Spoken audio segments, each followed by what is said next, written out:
Selamat bertemu kembali. Kita saat ini akan belajar tentang MetaTrader 4, yaitu sebuah software yang kita gunakan untuk bertransaksi forex atau valuta asing. Kita akan mengenal dulu tentang software ini, bagian-bagiannya, apa saja yang nanti akan kita gunakan terutama. Misalnya di software ini ada beberapa bagian yang tentu saja baru bisa kita gunakan setelah kita connect ke internet atau tersambung ke internet. Nah, setelah tersambung ke internet, maka kita akan terhubung ke server. Tandanya biasanya kita bisa lihat pada bagian sebelah kanan bawah ini, ada tampilan seperti ini. Kemudian di bagian sebelah kiri ini ada window ini, ada market watch yang berisi beberapa pair, daftar dari beberapa pasangan mata uang. Kemudian ada kolom bid, lalu ada kolom as, biasanya akan bergerak-gerak manakala marketnya aktif. Nah, kebetulan hari ini hari Minggu, jadi market sedang tutup. Kita bisa lihat contohnya Euro USD. Harga bidnya yang terakhir adalah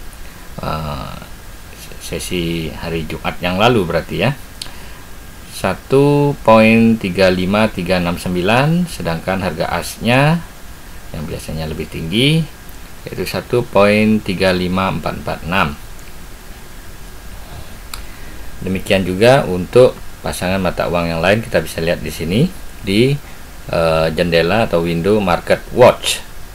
Kita bisa tampilkan atau hilangkan jendela ini dengan cara mengklik icon sebelah sini. Jadi kalau ini saya klik, nah hilang, kemudian kalau saya klik lagi muncul kembali.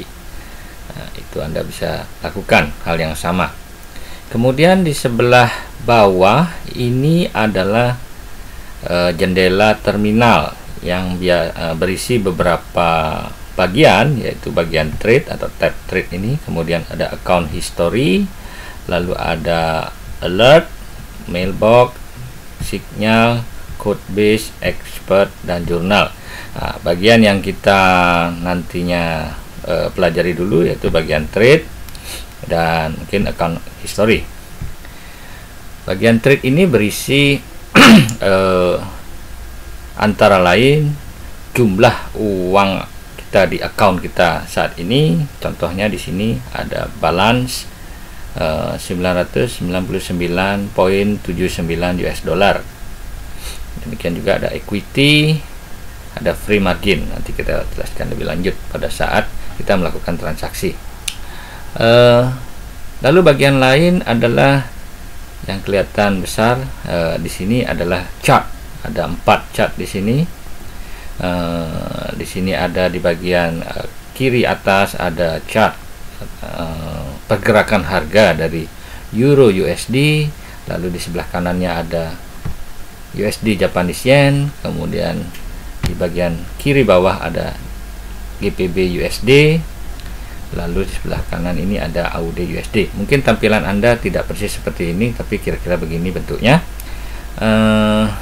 Kita juga bisa pilih dengan mengklik tombol tab di bawah ini.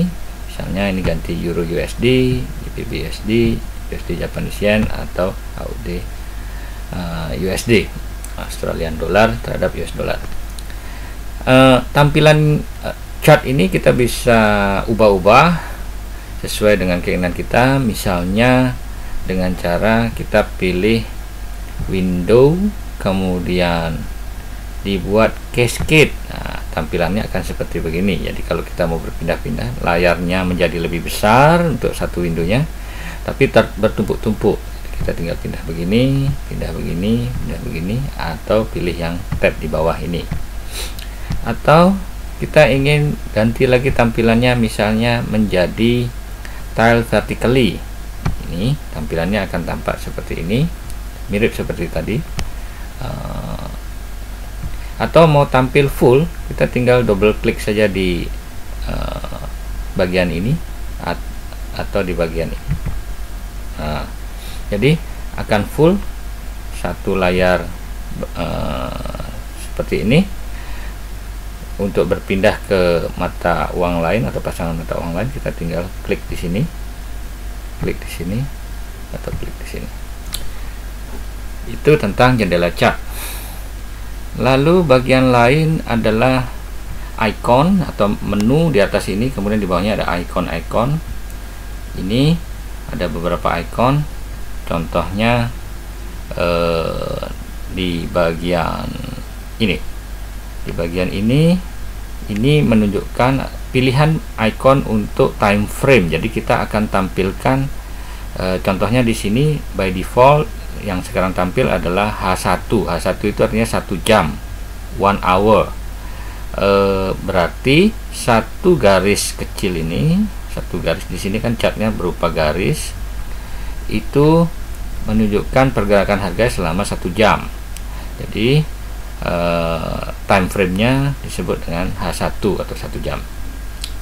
Kemudian kalau yang paling besar di sini ada MN atau bulan, monthly. Jadi satu barnya 1 bulan.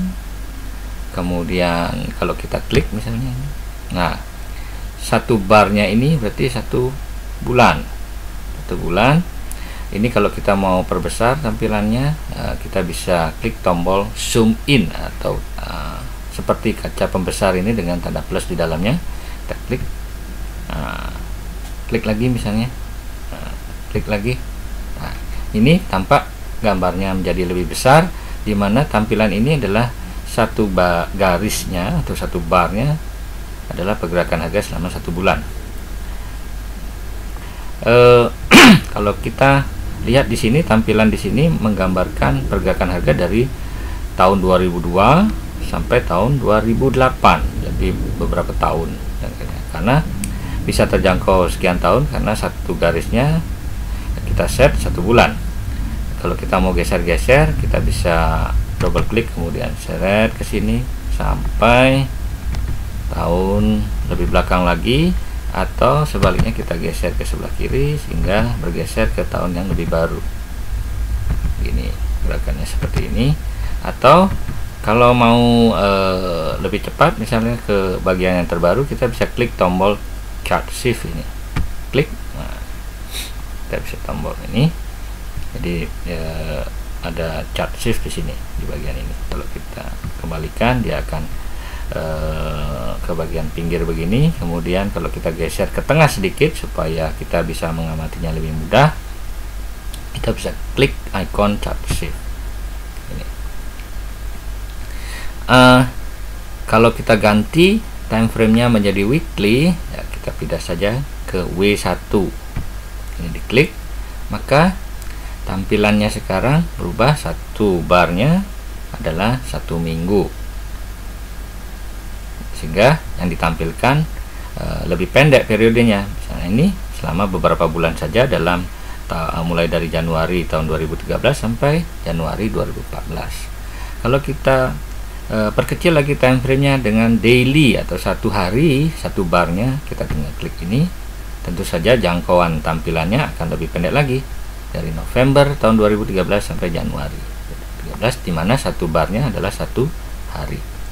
Kita perkecil lagi, H4, berarti ini adalah tampilan untuk 1 bar 4 jam. Nah, kita bisa lihat time frame di sini Januari 2014 sampai 7 Januari 2014 sampai 17 Januari 2014. Lalu H1 ini tentu saja artinya 1 bar 1 jam. Nah, kita lihat ada pergerakan ekstrim di sini pada di bagian sini. Kalau kita mau lihat lebih detail tentang bar ini, kita bisa klik ini, icon yang di sebelah tanda panah berupa tanda seperti tanda tambah begini, crosshair. Kita klik, nah, kita bisa sehingga kursornya akan berubah seperti ini. Kita bisa geser ke sini. Nah, kita lihat bahwa pergerakan ini terjadi pada tanggal 16 Januari. Nah, kita lihat di bagian bawah ini, 16 Januari pukul 00.00. Nah, pukul 00.00 ini jam 12 malam itu adalah jam servernya. Jadi kita terkoneksi atau terhubung ke server dari broker ini yang waktunya bisa berbeda-beda tiap broker. Untuk broker ini waktunya time zone-nya itu adalah zona waktunya adalah GMT. Jadi berbeda 7 jam dengan zona waktu kita, yaitu WIB atau waktu Indonesia bagian barat. Jadi di sini sampai dengan kira-kira jam 7 pagi. Kemudian kalau kita geser ke sebelahnya jam 1, jam 1 jam setelahnya, atau jam 8 pagi waktu Indonesia bagian barat. Kalau kita geser time frame berikutnya yaitu M30. Nah, ini tentu saja ini adalah gerakan per 30 menit. Jadi satu barnya 30 menit. Kita geser lagi M15. Ini adalah gerakan per 15 menit. Jadi satu barnya 15 menit. Kita lihat bahwa perpindahannya ada per 15 menit. Dari 13, 13.15, 13.30, 13.45, 14, demikian seterusnya. Nah, berikutnya adalah M5 atau per 5 menit. Nah, kita lihat gerakannya seperti begini. Ini berarti pada hari atau tanggal 17 Januari mulai dari pukul 17.30 waktu GMT ya, kemudian sampai yang terakhir pukul 21.55 GMT, yang kira-kira berarti pukul berapa? Pukul 10 kurang 5, 10 malam kurang 5 GMT, berarti jam 5 pagi tanggal 18 atau Sabtu.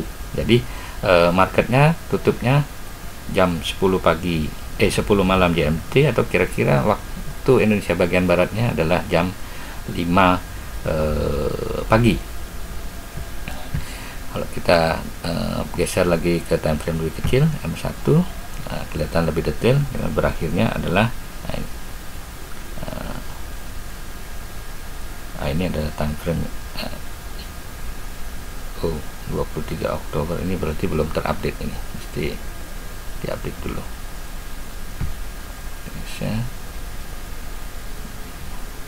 Jadi mesti connect ke servernya, ini belum terupdate. Yang M1 biasanya kalau servernya aktif maka ini akan terupdate. Tapi dari waktu ke waktu geser waktunya adalah per 1 menit. Tadi untuk tampilan chart itu ada beberapa macam. Contohnya tampilan di sini yang defaultnya adalah bar chart. Kalau kita mau berpindah menjadi tampilan lain yaitu candlestick, kita tinggal pilih icon sebelah sini, tampilannya akan berubah seperti ini. Kemudian kalau kita pilih line chart, tampilan chartnya akan seperti begini. Kita kembali lagi ke bar chart. Terserah Anda mau suka candlestick juga boleh. Kemudian bagian lain yang penting adalah icon di sebelah ini. Jadi kalau kita mau tambahkan chart baru, kita bisa ambil dari sini. Ada beberapa pilihan pair. Ini tergantung brokernya ya, settingnya apa saja yang diperjualbelikan di broker tersebut. Kita bisa pilih beberapa mata uang lain. Misalnya kita pilih New Zealand dollar terhadap US dollar ini. Nah, kalau kita klik di sini maka akan tampil window baru di sini untuk pair yang kita klik tadi, yaitu New Zealand dollar US dollar. Di sini by default tampilannya H1. Kalau kita ingin daily misalkan, kita tinggal ubah daily. Kalau kita ingin perbesar, ingat tadi kita tinggal gunakan tombol zoom in, klik tombol ini. Atau kalau terlalu besar ya kita tinggal zoom out, tombol sebelahnya. Nah seperti ini. Lalu kalau kita ingin geser ini ke kiri atau ke kanan, kita bisa tinggal pakai ini chart shift seperti ini. Nah seperti ini, kita geser ke tengah atau ke pinggir seperti ini. Lalu tampilannya kalau mau diubah candlestick, ingat ini chat ini. Nah, diklik bagian icon tadi. Demikian pengenalan singkat tentang MetaTrader 4, yaitu software yang kita gunakan untuk transaksi forex atau valuta asing melalui broker tertentu dengan sambungan internet. Kita akan bahas bagian-bagian lain di sesi lainnya. Terima kasih atas perhatiannya, semoga berguna.